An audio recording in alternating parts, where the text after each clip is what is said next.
өте сол көп заттарды ойланып жүріп, көп андай заттарды еске түсіріп жүріп, өзің проживать еткен сезімдер бар, басқалардың проживать етіп жатқан сезімдер бар, соның бәрін бір түйістіре отыра, кейбір кездегі андай махаббаттың да түрлері бар екен, реально өзім көзім жеткен кезде соны бір жеткізетін текст керек болды. Сонымен короче монолог жазамын деп шештім. Мен бала кезімде өзім айттым, мынаның соңында монолог айту керек болады. И сол текстті көрсеткен кезде сразу типа да деп қалды. Шынымен андай ән бітті да, бірақ бірдеңе жетіспей тұрған сияқты болып тұрды. Алып тұру. Монолог толып тұрды. Жалпы осылай. Жалпы Абукаға сұрақ. Абука, саған жібердің әндегі қандай парт қатты ұнайды? Мен сразу айтып едім, тыңдаған кезде сол жаңа гитарный сен дауысыңның істегенің сол фишкасы үшін маған сол вайбты беріп жіберді да, сол кезде тыңдаған кезде ең басында әлі менің партым жоқ жазбаған сол кезде. Басында түсінбедім бірінші тыңдаған, одан кейін түсінген кезде уже қатты ұнап кетті сол жақ. И сол несі өлімі қатты ұнайды. Рахмет саған еңбек. Абуканың да 3-4 партиясы болды. Неше түрлі партия болды. Көп вариант болды соның ішінен. Осыны, Если что, бізде қағазда, мына қағаздың Сіздер үшін дайындалып кетті ғой біз. Дайындалынған кәдімгідей ойын бар. Өзінің частьтары бар. Бұны бізге біздің командадағы адамдар бізге жасап берді. И соны қазір кезек келе жатырмыз. Қазір күшті формат бар. Жоқ, интервью бар, сосын ойын келеміз. Бізде жалпы бейнебаян түсірілімі туралы сәл-сәл бір сұрақтар бар. Тезірек айтып кетсек болады. Қайсы әні ең көп дубль түсіруді талап етті? Ойбай. Давай, бірінші сменадан бастайық. Абукада бар ма? Бірінші түсірілім күні, яғни таза сюжет күні, тек Абука мен Мона түскен күнде ең көп дубль ол негізі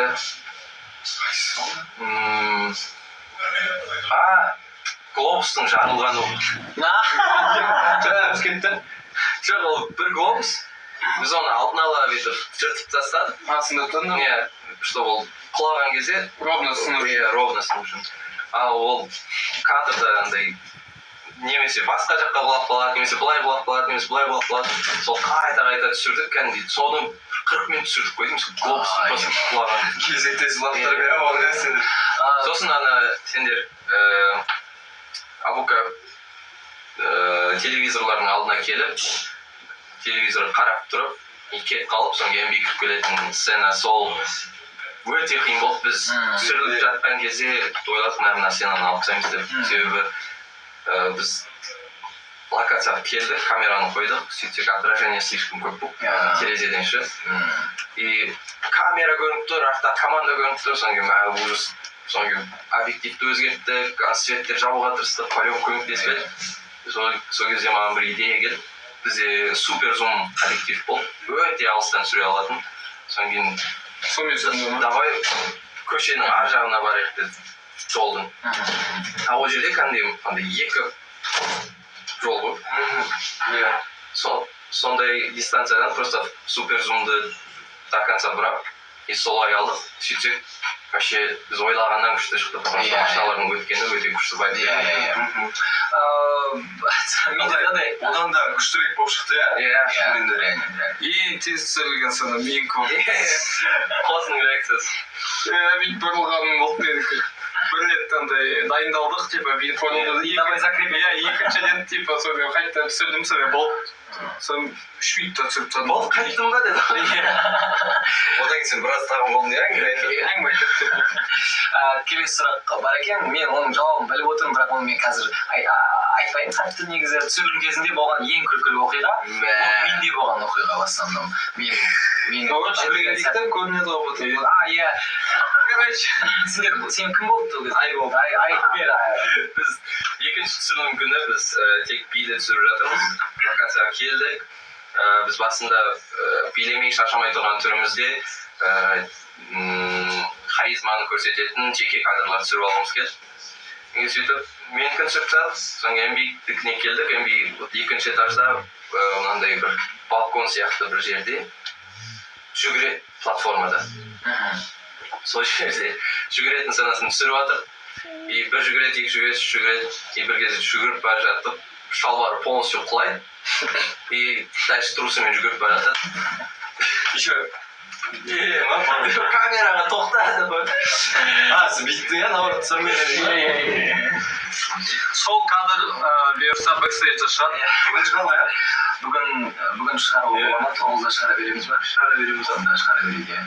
Иә, және де жаңа айтып өткендей 9-да осы жібер клипінің бэкстейдж шығады, яғни закадровый Дәл осы TikTok-тан кейін YouTube-ға барамыз. иә, кадрдың артындағы біздің қызықтар и жалпы процесс қалай болған басынан аяқ. Иә. Мына жерде жазылып тұр. Жібер енді би туралы бір сәл кішігірім айтайық. Жібер ұзақ уақыттан бері бимен түсірілген ең бірінші релиз. Біздің оның алдындағы релиз ол сұлу болады. Неліктен биге ерекше көңіл бөлу маңызды болды бұл жолы? Бұл жолы биге көңіл бөлу өте маңызды болды, өйткені бұл төртеуміздің вайб арқылы бір картина беруіміз маңызды болды бұл әнде. Бұл жалпы бейнебаянда бір картина беру и бір затты түсіндіру бимен. И ол затты өте әдемі көрсетіледі. Не только біз жаңағы сюжет, біз көрсете алатын шығармыз, ол заттарды түсіндіре алатын шығармыз, бірақ ол екі есе, үш есе әдемі ол бергіміз келді қаттырақ. И сол үшін де біз билеуді жалпы негізі андай биді жай қалдырып кеткіміз келмейді негізінде. Өйткені біз кішкентай кезімізден бастап биледік қой. Сол негізінде енді сол биімізді бар базамызды одан сайын күшейткіміз келеді. Одан сайын әнді бимен екеуінің қосындысы NB қылдырып бірге күшті. Ол өте профессионально, сен керемет бере алсаң, керемет өлең айта алсаң, бойзбенд болғаннан кейін бізге өте қатты маңызды жалпы.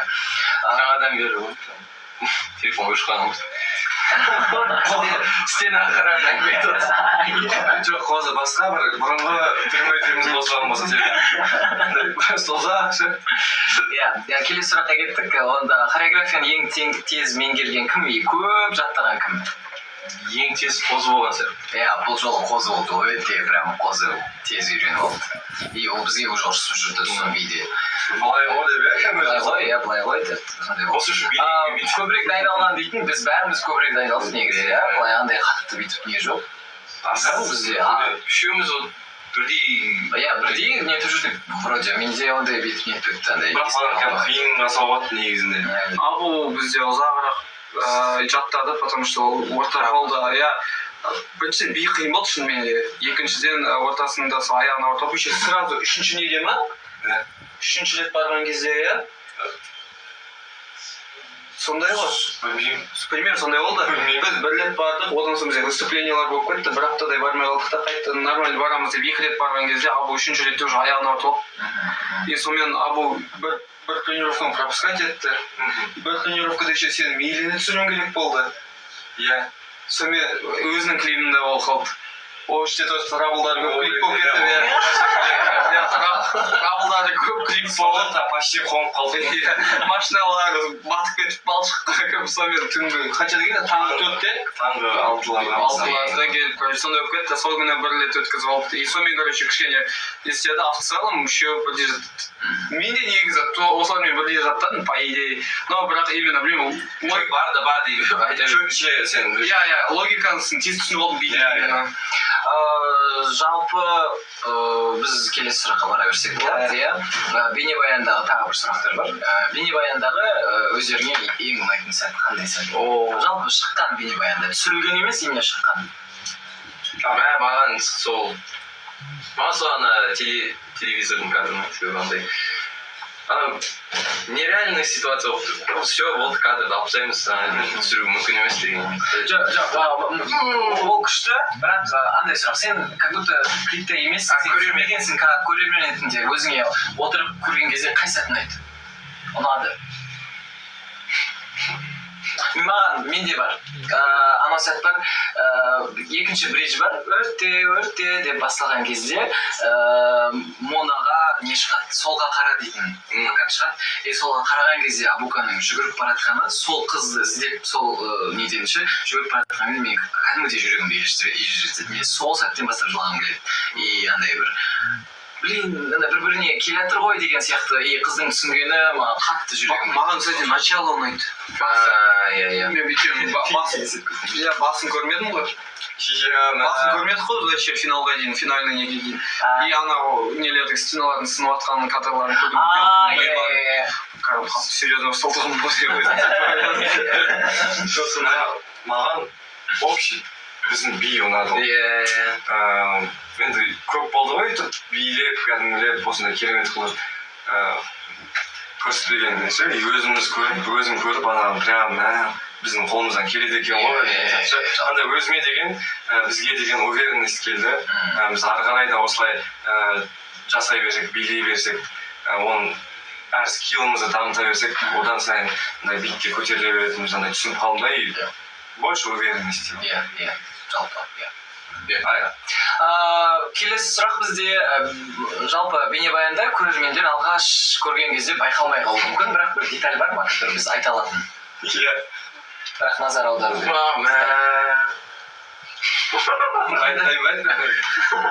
Менікі ма? Жоқ. Мен оны қараса ше. Аны негізі кәдімгі көрініп тұрады ше, бірақ байқалмайды. Мен білгенде сен көрсеттің маған. Мен оны бір рет сол кезде көрдім да, и одан бері қаншама клип бар, вообще мән бермеген жоқпын оған ше. Мен айтқым, ана Аташка бар ғой, қағаз ұстап жүретін. Соған соған мән берген қалып жүретін. Типа соның жазуларына ше, чтобы клипқа больше вникать ету үшін. негізі клиптің бүкіл мағынасын сол плакаттар ашып тұр. Сол плакаттар ашып тұр, сосын жаңағы айдың өткен жердегі анау не глобустың сынуы, это тоже как метафора ретінде әлемнің бұзылып жатқаны, типа әлемнің ну типа конец света жақындап қалғаны именно ана екі персонаж үшін вот сондай позицияда берілген. Және де клиптің басындағы сағат көрінеді ғой, қабыл тұрған кезде сағат именно определенный бір сағатта бүкіл болып жатқаны. Сол сағат үйде жатқаны ше, оянған кезде күшті. Сол еще телефонында мегабайт жоқ. Иә, өте iPhone 4 ол, значит, бұл қазіргі заманда емес, бұрынғы замандағы, ну, типа, бір 10 жыл бұрынғы. Мен телефонда мән бермесем. 10 жыл бұрынғы негізі сюжет. Сен телефоның, сен будущийдан кетесің. Иә, молодец, күшті. Иә, өзің байқамадың. Жоқ, сен ойлап тұрсың ба, сен сол замандағы обычный адамның. Жоқ. Біз бәріміз поддерживающий факторлармыз. Менің Тома деп болмай, кіммен Монаны не істеп жүрген, машинамен алып жүрген тоже өзінің бір несі. Сенің ана қалай шарды ұстап жүрген тоже бір жай персонаж емес екенін. Біз Аташка, мен мынау бәріміз деп түсіндірміз. Жалпы мен кіші кезімнен сүйікті қолымда қарап отыратынымда, и олар бір концепция, деталь қалдырып кететін теориялар ше. И сол теорияларда бір кісілер, блогерлар, нелер, разбор жасайтын. И соны мен қатты көріп отыратынмын. И осы бізде ол теорияны айтып түсіргенін мен қалаймын негізі. Жалпы біз қалаймыз. Түсіріңіздер. Плакатты көрсеткен мен ғой. Иә.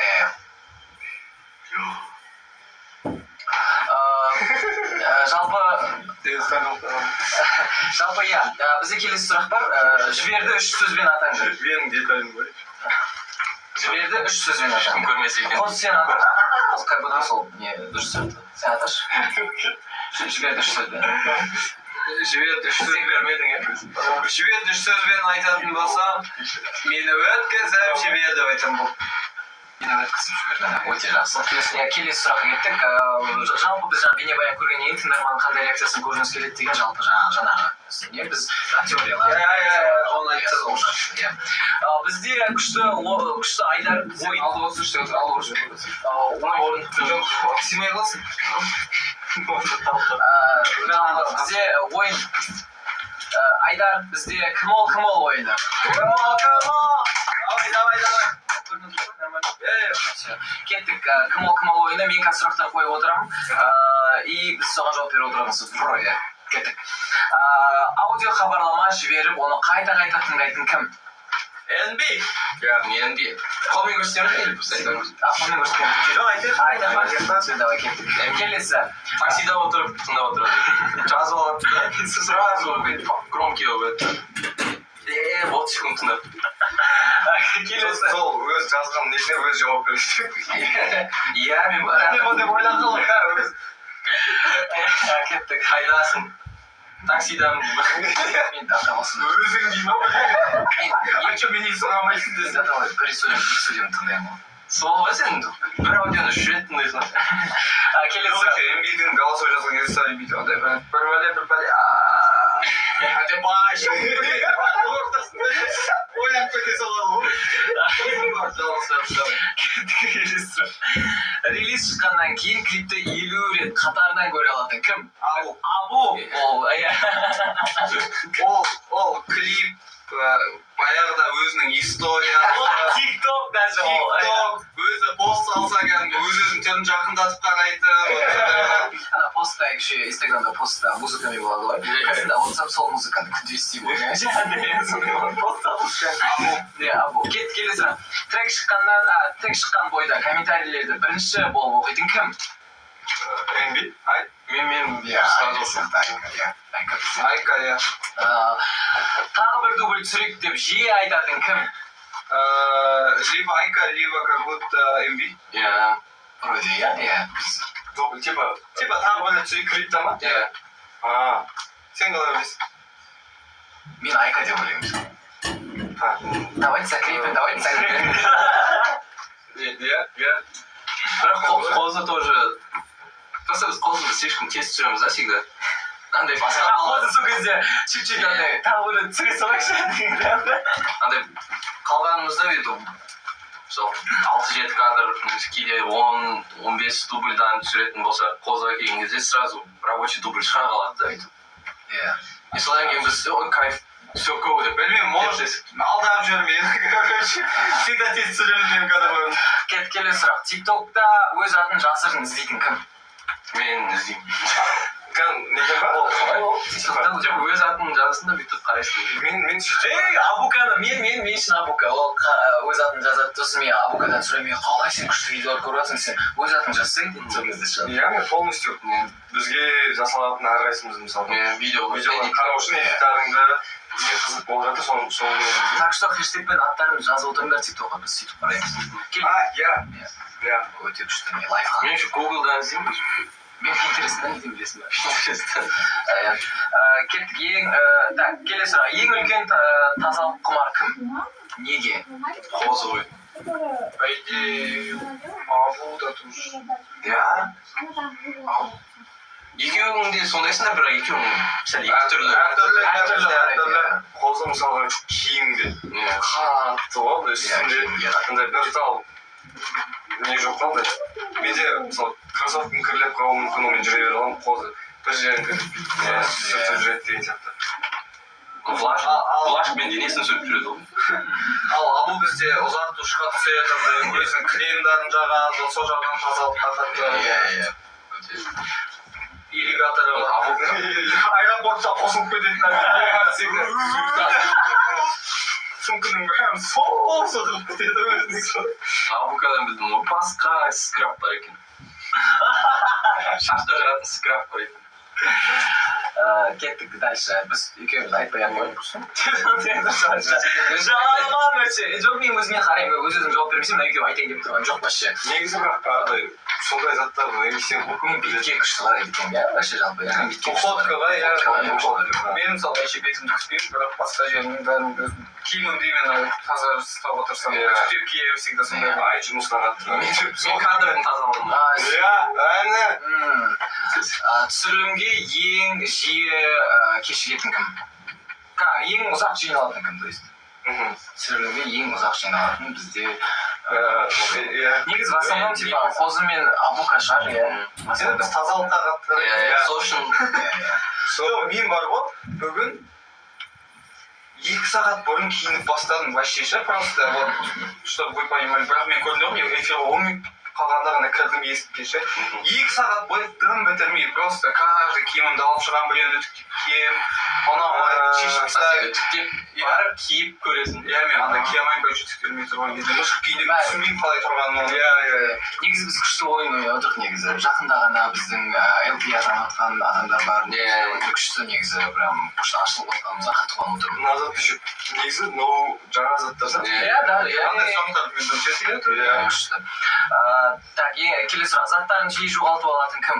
Заттарын жиі жоғалтып алатын мен бірінші орынға по идее ол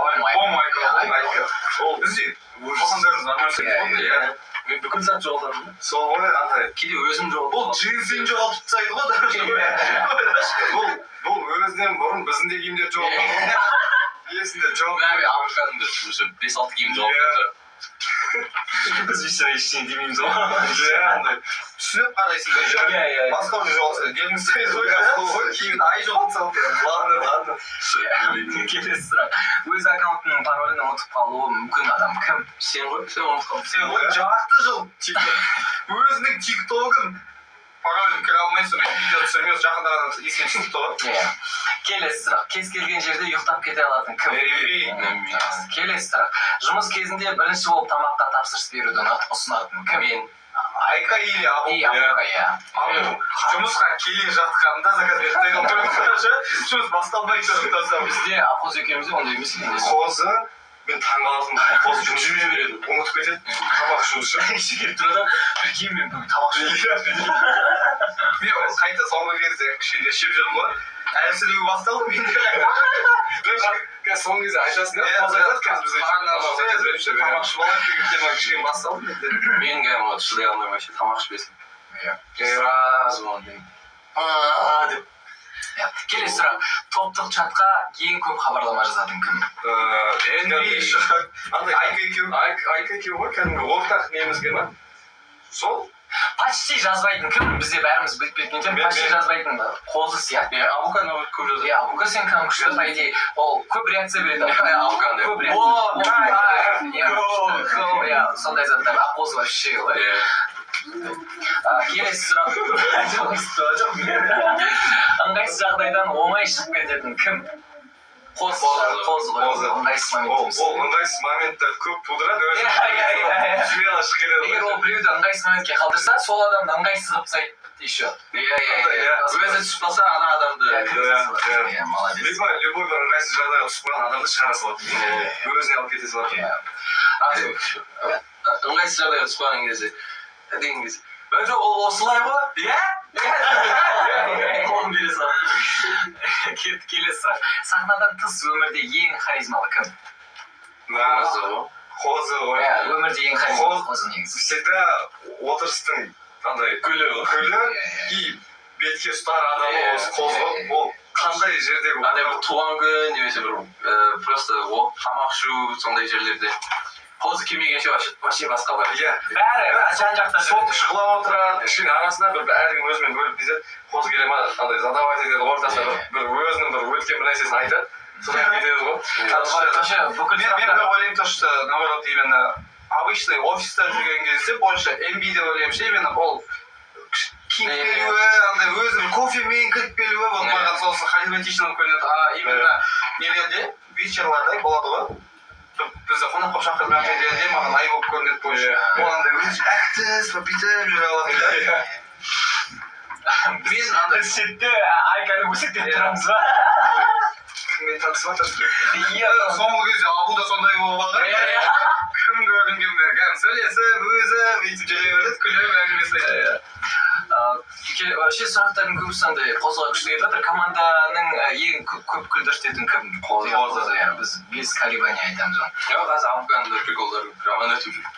Абылқан күлдіртіп жүр, иә. арасында әйтеуір бір күлесің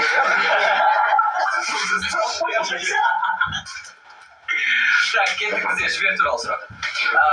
Би түсірілімнен кейін ең қатты шаршаған кім? Мен шаршадым негізі. Мен шаршадым. Ертеңіне дене ауырып быт болды. Бәріміз біздің қатты аяққа мозоль шықты айға шықты қозының бәрі аяқта ісіп Абылқан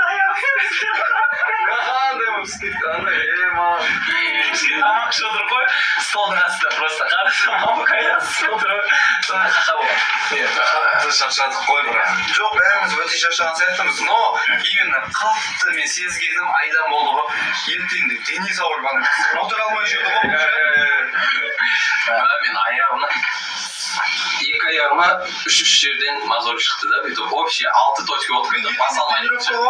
Соны айтайын деп Монстр просто. Біз еще айка екеуміз сол неде, съемкада екеуміз капот киіп алғанбыз. Вообще, баш болып аяқ сасып вообще. Сол келесі сұрақ, бізде репетиция кезінде хореографияда жиі шатасқан кім? Мен Съемка мен деп қатты Съемкада вообще абука почти шатасқан жоқ болды. Ал күліп қоя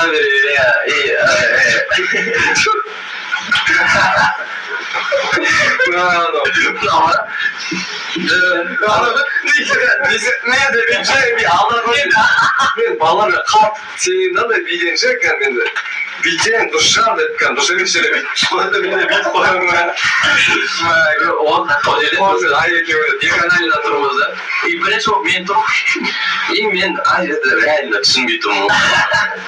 Сүкіде беремін алдын ала. Соны қозы жеп қала береді. Бүйтсем мынау да бүйтеді, и арт жақтан бүйтіп домино сияқты бүйтіп кетіп отыр. Кетті келесі. Дайын клипті монтаждан кейін бірінші болып көрген кім? Бәріміз бірге көрдік қой. Бәріміз бірге көрдік. Мен бірінші, айка бірінші көрді. Біз үйде жасадық монтажды, білесіздер ма? Негізі сөздің ашығы болған. Монтаж 10 күн болды. Монтажды үйде жасадық. Режиссер әділ келеді бақшы. Молодец. Жалпы түсірілім командасы сказмен соңғы. Біздің режиссер әділ и монтажер Арыстан екеуі біздің үйде қонды. Арыстан ортасында кетіп қалды. Ол сатып отырып бізді. Келесі сұрақ бізде фанаттардың реакциясын ең қатты күткен кім? Әрине біз бәріміз. Командамен шығар жалпы командамызбен күттік. Қатты дайындалып болды. Андай негізі реакция falan көргім келеді да. Реакция түсіріңдерші деп айтқым келмейді жандар. Өздері түсірген ойлайсың. Жалпы осы бізде негізі андай бір жібер туралы неміз аяқталып жатыр. Сол үшін біз өзіміздің альтернатив командасына түсірілім командасына өте және де айта кететініміз жіберге тиктокқа видео салыңдар, күнде көріп лайк басып репост жасап комментарийден көріп отырмыз лимит етіп жатқандарыңызды жазып жатыр ғой ютубқа кіреміз бәріміз осындай көрейік. Еще, кстати, Торетста без туралы если что, Торетста побольше жасаңдар болады. Мен всегда кәдімгідей мен андай мен бір рет өзімізді көрген соң кәдімгідей мен тағы бір нәрсе жазып кеткен деген тема. Сол үшін көріп отырмын. Иә, мен де сол үшін көріп отырмын. Біз болмасақ балалардан көріп отырмыз. Сен көріп отырмын да. Сол жалпы тиктокта да видео негізінде көп негізінде уже сол рахмет үшін 5200 болды. ол өте үлкен негізінде көп адамда болмайтын нәрсе ғой негізі. Сол қатты рахмет айтамыз. Өйткені қысқа уақыттың ішінде сондай заттар бізде көп та, и сол нәрсе бар. Соған рахмет. Тағы бір зат бар. Мына шетте отырған адамның каждый 2 видео салса уже 4 видео болып андай зат бар екен. кішігірім арманымыз орындаңыз. Жалпы тиктокта мен ананы көріп қалдым. Бір біздің LP не салып қойыпты. Өзінің сүйікті сериалының бір моментін салып қойыпты да, и сол бізді әнді салып қойған. И сол әнмен ол сол жаңа сериал өте әдемі. Раскрываться еткен бе? Иә, қатты раскрываться. Әнде, сериалда. Иә. Ол мен кейбір заттарды көрдім. Абуканың партиясын алған, и Бриджді алған, и сондай өте әдемі еткен. И еще именно қоздың монологы өте несі ше, и солысы өте бір күшті. Немесе өздеріңіздің махаббатты сәттеріңізді салсаң. Иә, ондай шектеу жоқ. Жалпы жібер атты әніміз желіде көрмеген адамдар болса, YouTube желісінде өзінде dance перформансымен клибімен шықты осы жақ бүгін қазір біз бэкстейдж саламыз бәріміз осы тиктоктан кейін ютубқа барайық и бэкстейджді көрейік бэкстейдж вообще негізі ха-ха вообще и көрейік мен көрдім иә көріп тұрсам өте жақсы көрдім бізде өкінішке қарай соңғы ойын бар екен и соны қазір әлі ойын бар ма? әлі ойын бар Болды ғой күшті. мен бірінші рет маған тиктокқа атын отырып күшті айтып отырып Давай. Ойын отса. ойын бізде ойынның аты бұл хабарламаны кім жазды біздің жалпы тимнің альфа тимнің чатының командасы жұмыста чатта кім жазды соны табу керекпіз так кеттік так мен вообще не айтамын жүргізуші топтың ортақ чатынан алынған хабарламаларды оқиды мен оқимын қатысушылар ол хабарламаны кім жазғанын табу керек мысалы типа мен 5 минуттан кейін келемін ал шын мәнінде 40 минуттан кейін келген мысалы Ана işte бірақ уже ответ тұр ма сен? ответте тұр иә кеттік сообщение шыңғырған моментім түспей қалыпты Эби шығар по-любому. есімде емес пе тұр шыңғырған моментім түспей қалыпты ответі жоқ менде ответ жоқ сен соны сұрапсың ғой мен ответі жоқ таныс естіліп жоқ жас болған ответ жоқ шыңғырған мен шығар ну предположительно мен шығар мен сөйтіп жазған сияқты менде де сондай кішкене тұрып келген қарай салшы мысалға Ол вообще сондықтан менде уже не бар. оқыма ол қате ғой ол Жоқ енді өзен таппай қалдық қой. таппай қалдық Айкір жазыпты.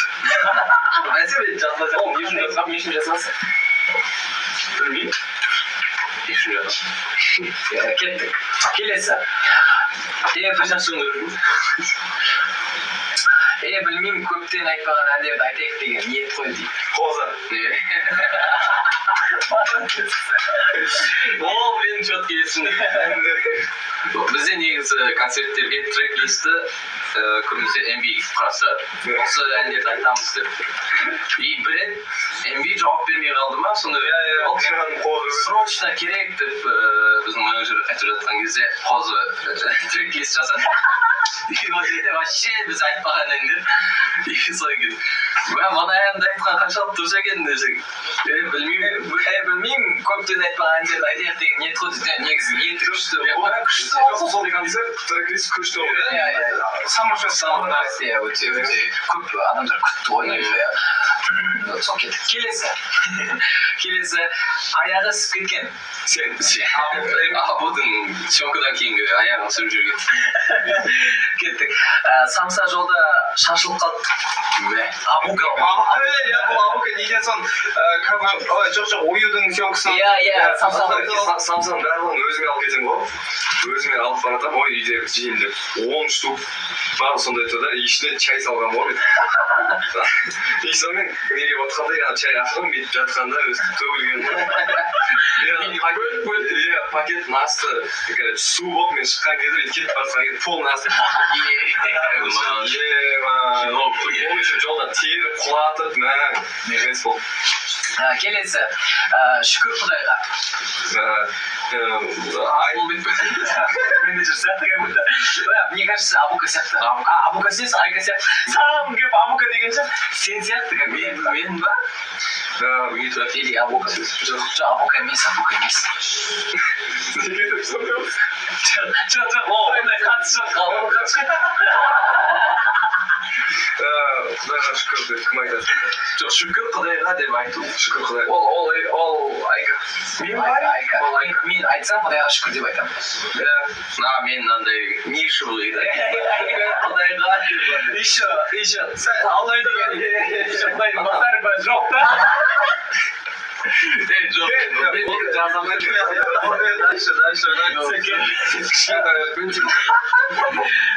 телефоным өшті.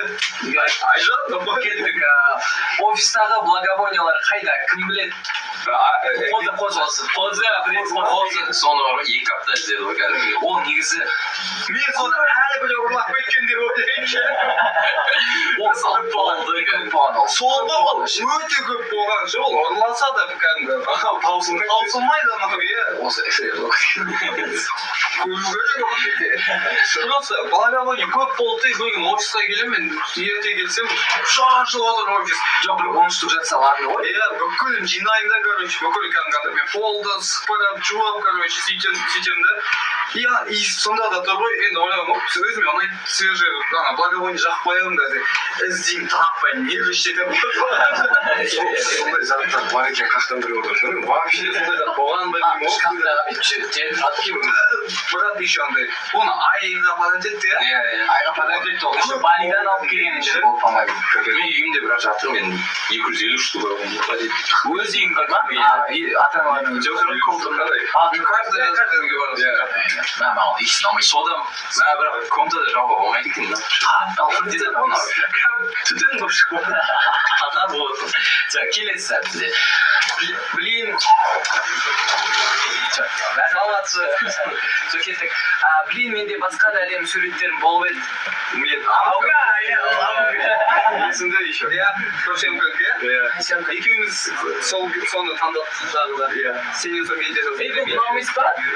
Бұл емес, ә? Осы. Осы. Қазір бұны біз айтамыз сізде. Вообще емес па мен өзіне күшті момент алып деп тұрғам осы. Андай сықтым деп тұрға, иә. Саттым деп ойлап тұр. Дальше кеттік. Не, оны айтпа, жындым. Не ол? Ана туралы. Жоқ, оны не там? Жоқ, оны не жоқ, шынайы. Кеттік. Ашпын пипец, содан оян. Қозы.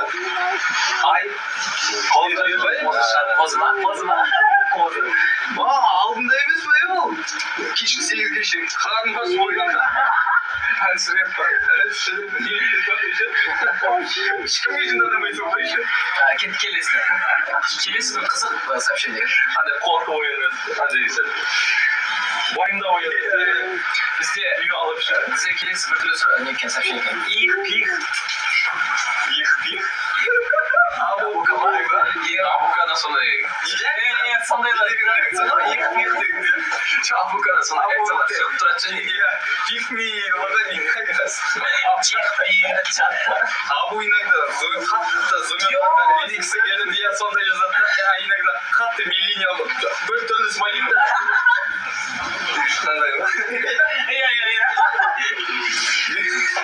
Жепетимен сөйлесе.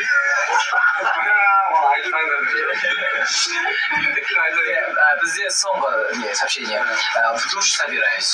Мен шығар, иә. Жебалаушы сөйлейді олар. Еще оның соңғы несіне собираюсь деп мягкий знак жоқ. Еще мысалы, ол сообщение не үшін керек? Рабочий чатта. Душқа жиналып Сұрайды, не істеп жатсың деп сұрайды бізде. Менеджер сұрайды. Вообще.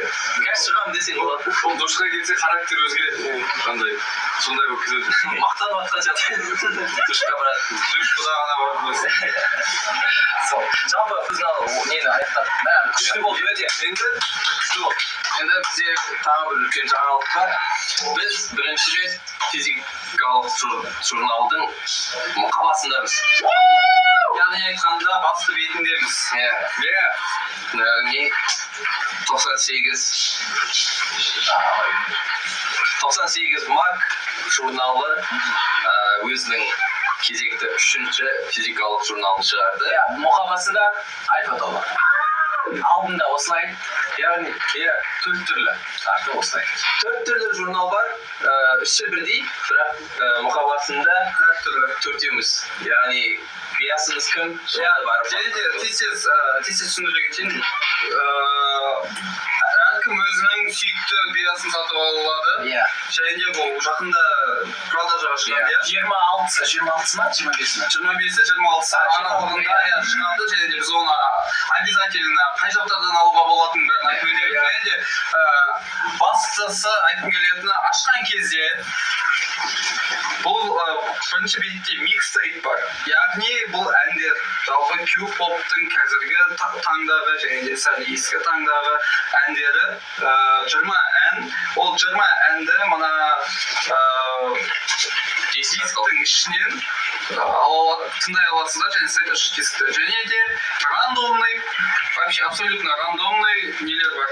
Фотокарточкалар бар. Яғни төртеуміздікі мысалы менікі болғанмен мынаның ішінде мен кім түсетінін пока білмеймін және де маған Абука түсті.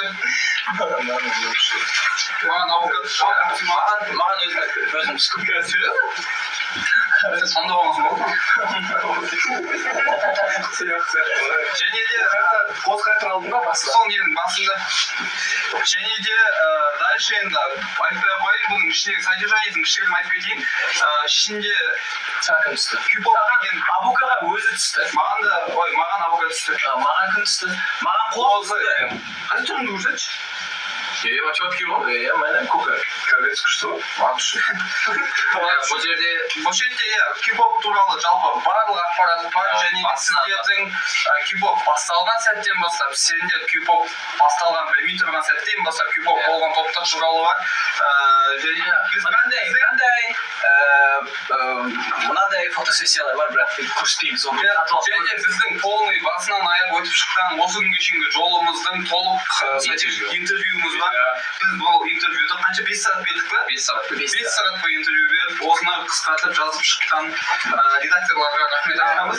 Біздің страницалар өте көп екенше. Эксклюзивный суреттеріміз бәрі осыдан аласыздар. Жалпы айтқанда 98 минутқа рахметімізді айтқымыз келеді. Және де жақында сатылымға шығады. Бәрілерін Сатылымға шығады, Астана Алматы қаласында официально сатылымға шығады. офлайн, иә? Иә, бүкіл қалаларда, то есть Астана Алматы қаласындағы Меломен магазинінде журналда аласыздар. Мысалы, рандомный бір бетін аштым. Значит, Ерболат ағаның тоже фотосессиясы бар. Ерболат ағайдың интервьюі бар. Және міне мына жерде бүйтіп жазып адам өлгенше ізденісте болуы керек. Мысалы біздікінде қозы айтарлықтай әсер еткен жоқ, өйткені ол жазып жүрген дүниені Өздеріңіз оқисыз. Ана точно тыңдап Біз негізі қалаймыз бұл затты сіздер оқып, талдау жасап шыққандарыңызды. Сол ғой. Жалпы иә, жігіттер құтты болсын, бұл біз үшін үлкен тарихтың бірі. Бұл күшті. Біз ары қарай да бір әлемдік журналда да шығамыз деген ниетпен. Жалпы бұл жай ғана журнал ретінде оқып қоя салатын зат емес, бұл бір коллекция деп ойлаймын. Өте әдемі үйіңізге қойғанға және біздің тарихымыздың бір бөлігі. Сол үшін егер сіз бізді ұнатсаңыз, бізді қолдағыңыз келсе және үйіңізде біздің бір осындай бір тарихымыздың бір бөлігі тұрған қаласаңыз, онда қалыңыздар. Және де мына жерде айуан туралы да бар, жүйрік туралы да бар, цветтарын күшті таңдап әртүрлі қылып шығып, прям көрсетіп кәдімгі. Бүгін мен оқимын онда мына Q-pop топтар туралы бар. сол оқимысың ба? жоқ, қазір емес, жалпы айтамын одан соң. Жалпы біздің тікелей эфиріміз соңына таяп қалыпты. Міне осы соңына таяп қалыпты. Бәріңізге көп рахмет. LP біз сіздерді жақсы көреміз. Сіздер атты әнімізді, клипімізді қараңыздар, әнді тыңдаңыздар. Значит, ойындар бар екен еще. Әр күндеріңіз сәтті өтсін. Бүгін қазір сағат 9-да, 9-дан кете бэкстейдж шығады. Сразу кіріп қараңыздар. Өте күлкілі заттар бар негізі. Сіздермен бірге болған Альфа, келесі көріскенше. Пока!